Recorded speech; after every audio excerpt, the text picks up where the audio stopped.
تقریب نکاح جاری تھی۔ نکاح خواہ نے دولہا سے اس کا نام پوچھ کر لکھا اور پھر اس کے والد کا نام پوچھا۔ دولہا اس سوال سے گھبرا گیا اور نکاح خواہ سے کہا، ہم دو ماں بیٹا ہیں، میں نے کبھی اپنی والدہ سے اپنے والد کا نام پوچھا ہی نہیں، لہٰذا میں اپنی والدہ سے پوچھ کر آتا ہوں۔ یہ کہا اور گھر چلا گیا۔ محفل میں موجود لوگوں میں سے کسی کو بھی اس کے والد کا نام معلوم نہ تھا۔ گھر میں داخل ہو کر اس نے والدہ سے اپنے والد کا نام پوچھا۔ والدہ بھی گھبرا گئی اور گمسم خاموش۔ دولہا نے کئی بار اپنی والدہ سے پوچھا اور آخرکار شدید طیش میں آ گیا اور غصے میں اپنی ماں سے نہ جانے کیا کیا اول فول بکتا رہا۔ گھر میں جمع تمام عورتیں بھی خاموشی سے ماں بیٹے کا مکالمہ سنتی رہی اور حیران تھی کہ آج تک یہ سوال کرنے کا خیال ہمیں کیوں نہیں آیا، جبکہ ماں بیٹے کی زندگی اسی محلے میں گزری ہے۔ یہ چھوٹا سا تھا جب سے ہم ان دونوں کو اپنی گلی میں اسی مکان میں دیکھ رہے ہیں۔ اس عورت نے شاید اپنے بچے کو اسکول بھی اسی لیے داخل نہیں کروایا کہ اس کے باپ کا نام تو جانتی نہیں۔ اچانک اس نے اپنی ماں سے کہا، اگر تم مجھے میرے باپ کا نام نہیں بتا سکتی تو اس شرمندگی کی زندگی سے بہتر ہے تو میں خودکشی کر لوں۔ جیسے ہی ماں نے بیٹے کے یہ الفاظ سنے تو تڑپ اٹھی اور بھاگ کر اسے روکا اور کہا، میری بات سن لو، پھر جو جی میں آئے کر لینا۔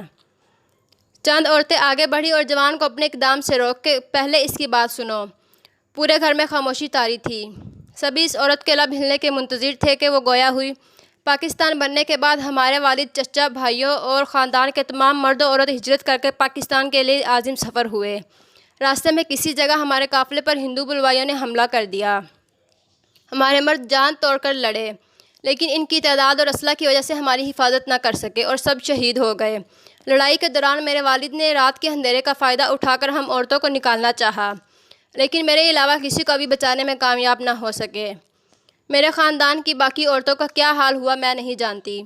مردوں اور عورتوں میں سے کوئی زندہ بچا بھی یا نہیں، مجھے کچھ پتہ نہیں۔ وہاں سے بھاگنے کے بعد میں انتہائی خوفزدہ حالت میں دن کو چھپ جاتی اور جو رات کو اللہ کا نام لے کر راستے پر چل پڑتی، جو روانگی سے پہلے ہمارے مرد حضرات آپس میں تذکرہ کرتے رہتے تھے۔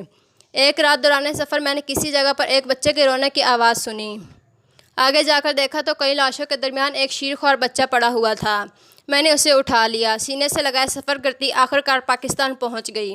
مہاجر کیمپوں میں کسی جگہ بھی مجھے اپنے خاندان کا کوئی فرد نظر نہیں آیا اور یوں میری دنیا صرف میرے اور اس بچے تک محدود رہ گئی۔ میری عمر کم تھی اور ابھی میری شادی بھی نہ ہوئی تھی۔ اپنی باقی زندگی میں نے اس بچے کی خاطر تنہائی گزار دی اور آج وہ بچہ میرے سامنے کھڑا ہے۔ اب بتاؤ، رات کے اندھیرے میں لاشوں کے درمیان سے اٹھائے گئے بچے کا نام مجھے کون بتائے گا؟